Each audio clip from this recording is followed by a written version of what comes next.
live? We're live. There's no fun,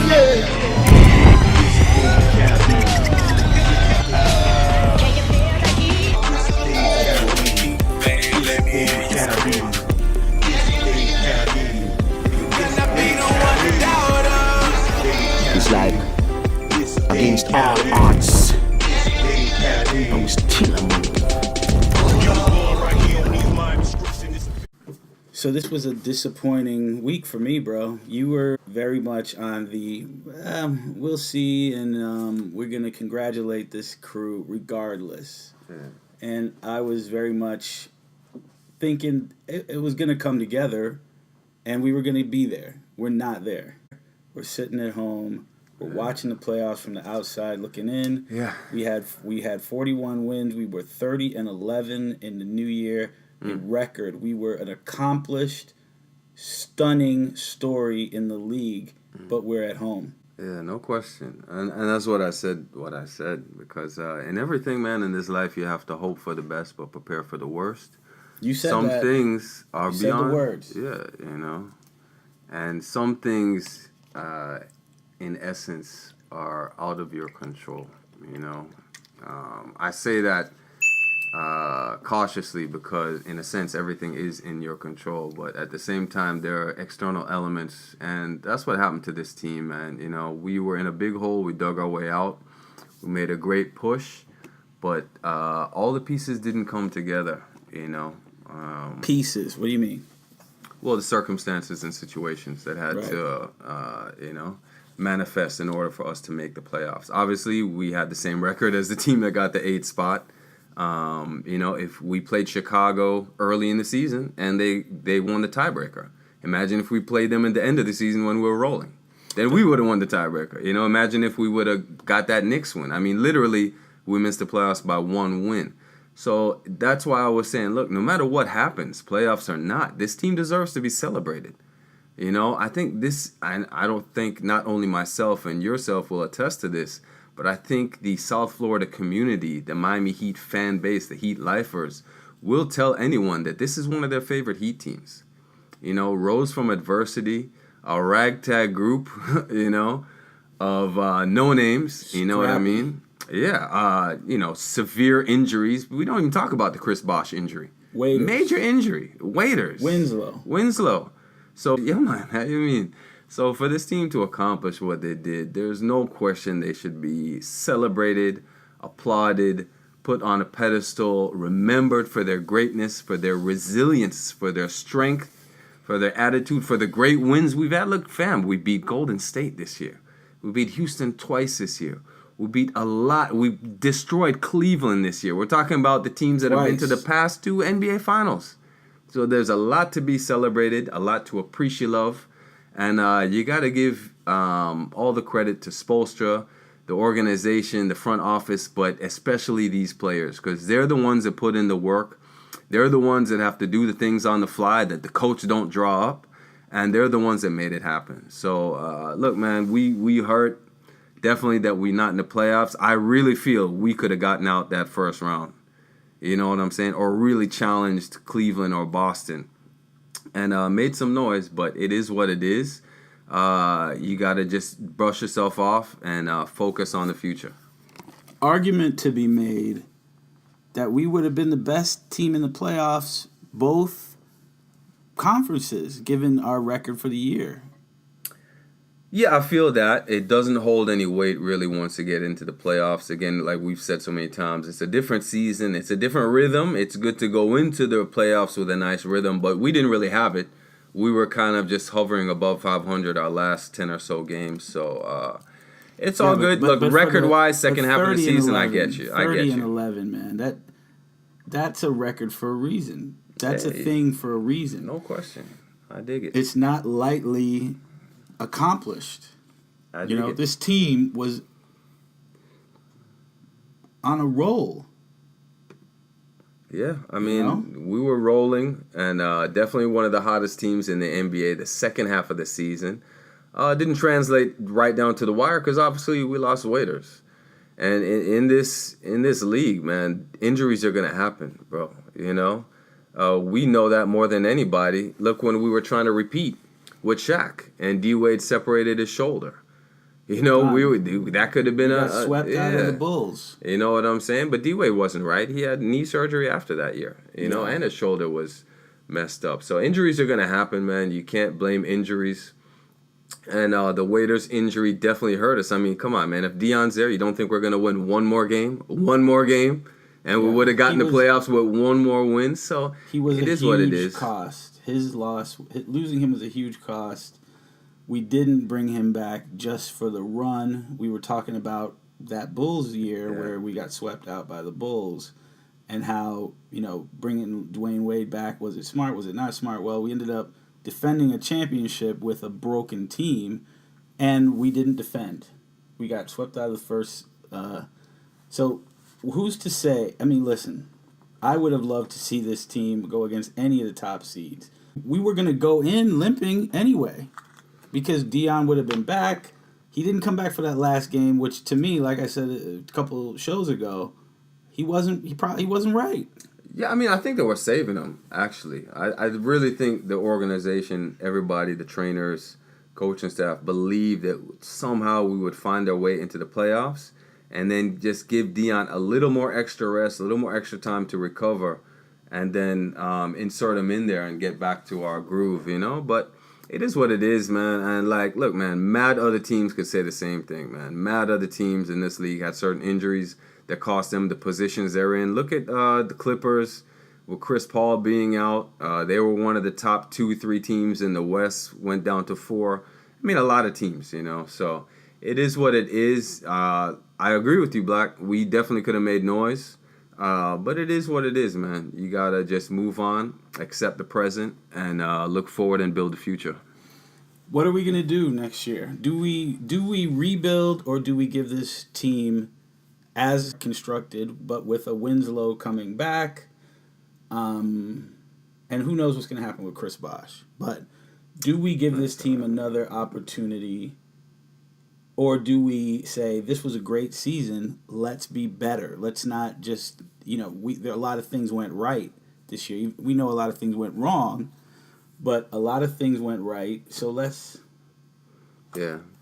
I mean, you know, I like the core, and I like the foundation star. I like the pieces. We have Dragic under contract. We have Winslow under contract. We have Whiteside under contract. Josh Richardson, what's his status? Yeah, he's under contract. He's under contract. Rookie contract. Good foundation. However, the key, I think, is Waiters and Johnson. And we've got Tyler Johnson under contract. And they're saying that's going to happen. You know, Waiters and Johnson is man, if we lock down those guys and see how much we got left under the cap to bring in someone else, and, you know, you can never rule out a trade with Riley. And I do have confidence Raul, see what he has to say. We also got to talk about the Dwayne Wade element, what happens with Chicago's playoff run. Enough respect and blessings to Isaiah Thomas, brother. We with you, and we wish you and your family all the blessings of strength and fortitude, and wish nothing but blessings and the highest levels of the paradise for your beloved sister. Give thanks. That's very sweet. That's very true. We're looking at Spo right now, and I have not seen any of the video. But, man, emotional, bro. But emotional. You saw it? I saw some of it. I heard it on the radio. It moved me in my heart. I heard Whiteside. The person who I was with when they heard Whiteside couldn't even listen to it because it was so deeply touching. You know what I'm saying? The emotion, the disappointment. Tell us about Oh, it's tough, man. You could hear it in these guys' voice. Spoelstra was in tears in the press conference. He knew. And he said this team could make a lot of noise. He said these guys worked hard, gave everything. He said it was one of his favorite teams to ever coach. I mean, man, your heart goes out to these guys, Star. And you could, Whiteside, this guy's a big giant. And you could hear this guy. I don't remember exactly what he said, but the tone of his voice, the shaking in the voice, obviously emotional for these guys. They put their all into the second half of the season, man. I'm talking blood, sweat, and tears. and to not really achieve your final goal, it's painful, man. This is real, fam. Basketball is real life. I know it's just a game out there, a ball and hoop, but it's like any passionate love you have, man. If you love your children, if you love cooking, if you love whatever moves your soul, that's what it is for these brothers. I can relate. You know what I'm saying? And when you are faced with disappointment like that, it's gonna manifest physically. I haven't heard this. We just pulled it up. Let me take a listen, see what was said. This wasn't the result you were hoping for, but is it too soon to appreciate the fact that you guys came back from 11-30 and finished the season at 500? Yeah, I think it's too soon to really realize that. I think it was more about just enjoying the person next to you. I enjoyed the season with these guys. I think I take more pride in that. I played on a dozen pro teams. I had hundreds of teammates. Everybody know my story. I've been all around the world. So this is definitely one of my favorites, not my favorite. That's great. There's no way Riley's got to keep this team together, man. They're a real family star. Here's Spo. Man, stop. I don't know if I've ever felt this way about a team before. I don't know if I've ever wanted something more for a team.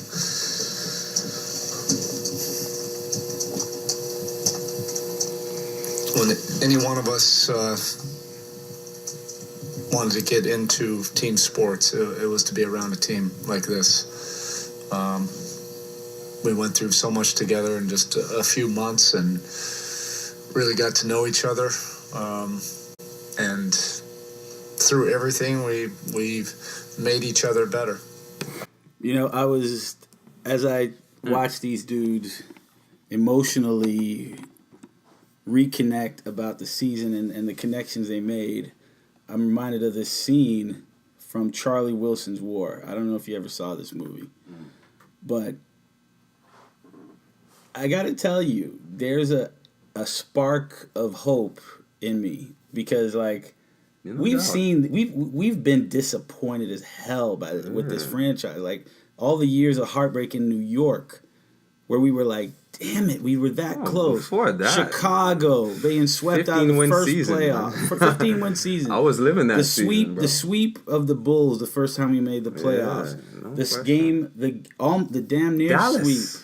Dallas. But you know what? But the point of the matter is when you see something in the moment, it's like, these guys are feeling it. But I'm looking at these guys and I'm like, they've forged a bond that other teams will have to try to get to.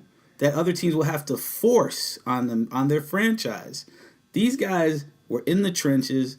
They lived a great streak, and they died a terrible, terrible death. They didn't die, man. I don't mean die as in death. I mean alive for this they team, fell the together. Future is bright. So when these dudes are back in the trenches, no death.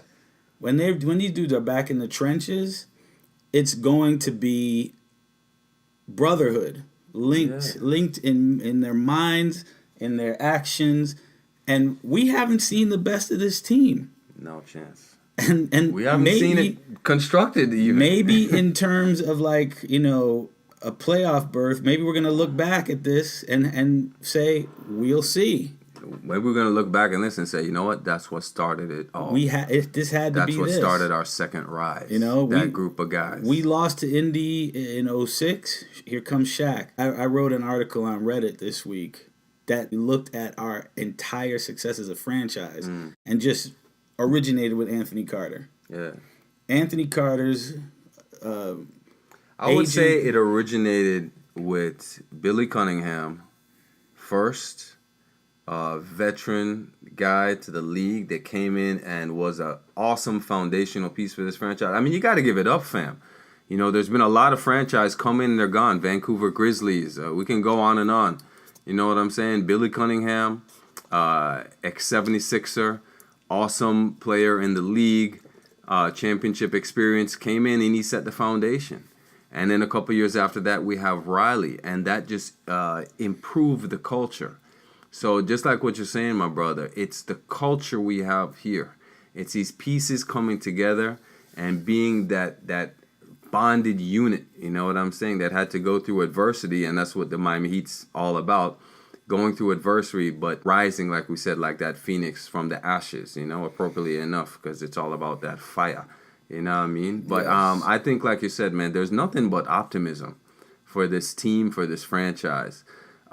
These guys are inspired. This is something that's very unique in this modern time of professional sports, a team that can be galvanized like that and come together in a oneness, in a unit, and have it be so much more than on the court. You know, you could hear it in Whiteside, like he said, this is his family, and this has always been a Miami Heat family. So Riley's going to do his thing. He's going to keep the core main ingredients to this Ital stew together, and then we're just going to build the Ital stew. More okra, more dashin, more pumpkin, more yam, more aiteto, more aimeto. And it's just going to be beautiful. You know what I'm saying? So the future is bright. It's all good. No hog maw in the Ital stew. Yeah, hear me, King? Don't forget the hog maw. In terms of the schedule of the show, I got it on high authority that we might have an opportunity to speak to the Godfather himself. We looking at Glen Rice. We're looking at Ray Allen. There's a lot in the planning stages. We thank everybody for coming in and, you know, listening to our musings. For real. And, you know, we just picked up 100 followers. Thank you guys for loving what we're trying to do here. Real talk. And we love y'all, you know, and we're trying to put it together. We're a nation that is built on this type of adversity. And, you know, against all odds, man. Yeah, man. All odds. Still a move, you know, and we got a lot of stuff planned for you guys. We really appreciate the blessings and all the hits, all the comments. And the future is bright, fam. All right, Heat fam, keep it burning. Catch your fire.